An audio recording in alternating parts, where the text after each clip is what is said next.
Yes, people, and welcome back to another video on the Bridge YouTube channel where we bring you all things Chelsea. I'm your host, the most, the Bridge258, here today, of course, to give you the match preview for Chelsea versus Sheffield United. Here we go. So, guys, as always, I always start with the opposition, so we'll start with them first. So, in regards to Sheffield United, obviously they're coming back off their first win, if I'm not mistaken, in a very, very long time. At home, of course, against none other than Brentford, 1-0. Scored by, actually, I think if I'm not mistaken, the Manchester Loney McT. Now, in regards to them, obviously, you know that Higginbottom got sacked. If I'm not mistaken, just over 2 weeks ago, they brought in their previous manager, Chris Wilder, into the team. And they've obviously, I think, if I'm not mistaken, they lost their first game. They've won their second game with him now. Now, in regards to Sheffield United, they've not won an away game. You know what I mean? But Charity FC, you never know what happens there. You know, it could be that, we give them their first win away this season. But in regards to them, you know the type of football they play. A bit more, they do sort of try to play some style of attacking football, but they're a bit more, the old style of play. A bit more, low block, trying to stop the guys from coming in.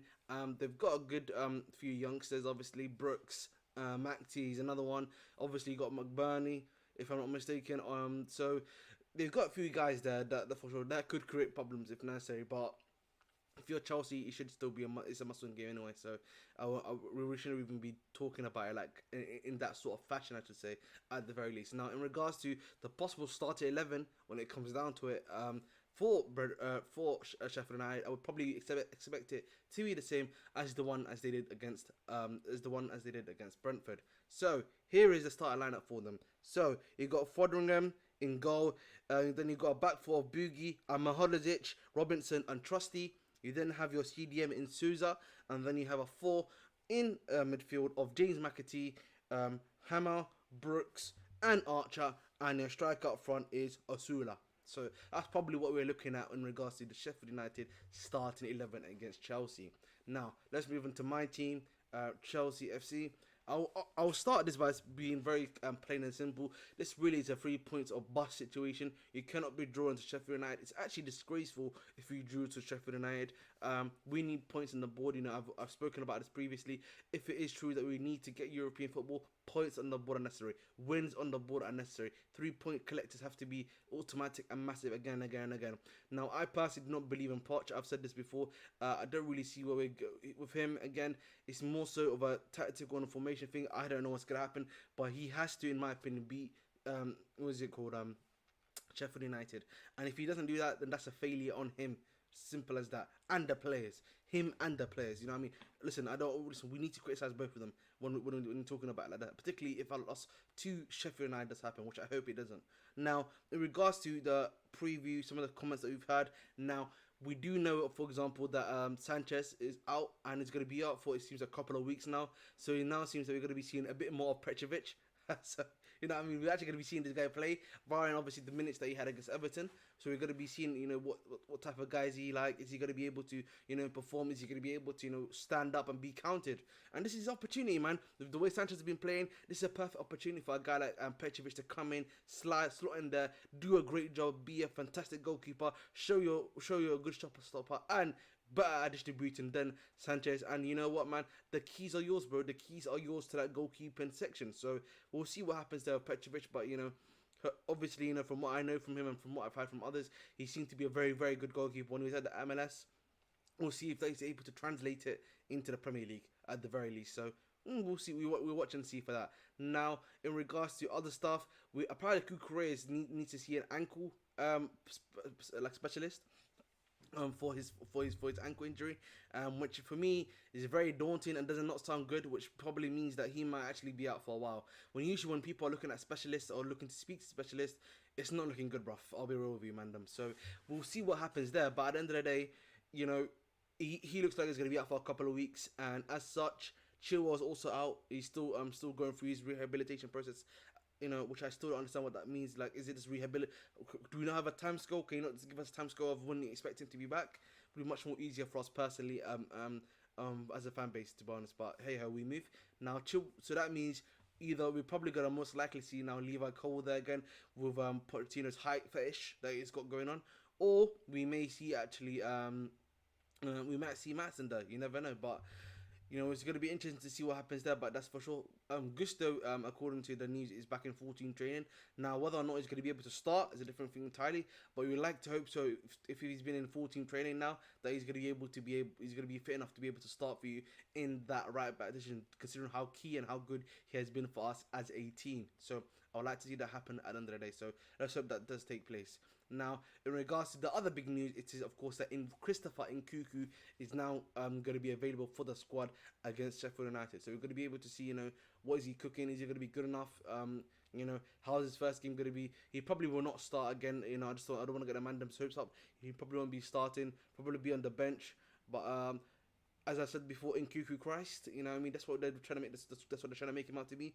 Let's hope he can live up to some of that, bro. Because they want to ask him to score, assist, do everything, bro. So they ask him to be the Messi of Chelsea. So hopefully he does well, man. At the end of the day, that's what matters to me personally, first and foremost. Now, in regards to other stuff, other situations, it seems that Romeo Lavia is back in partial training now, like partial 14 training, so they're still trying to ease that guy in. So he's probably not going to be available for Sheffield, in my opinion, but he will be available for our next game, which I believe is Wolves, because that is Wolves or Luton. It'll be either Luton or Wolves. It'll be, Newcastle is the one in between. Then it's going to be Wolves. Yeah, so it's going to probably be Wolves. That's just the next game for us. So, hey ho, man, we move at the end of the day. It's going to be interesting to see what happens, in regards to that at all. So, let's hope we get some good stuff from Lavia too.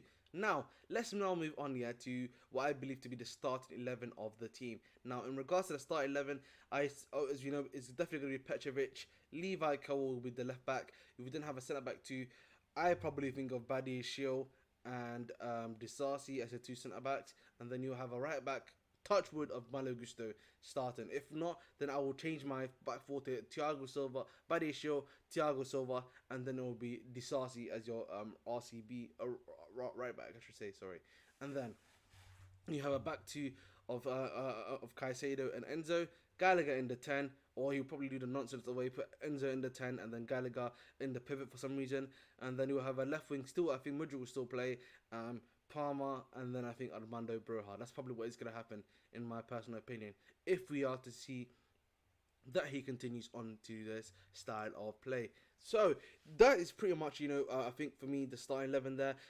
In regards to other stuff, I'll be real. You can't draw this game and you can't lose this game. We need the points on the board. I've said to you guys previously in the video, and also for Poch, because I'm pretty sure he has to be under a lot of pressure now, bro. Because and the thing for me is, drawing to Sheffield United, it's going to be a bad result for us, whether we like it or not. It's going to be a bad result for us. We're going to be dropping more points, and if it's an unconvincing draw, even then it's going to be even worse for us, because then it just looks like that we've been playing shit.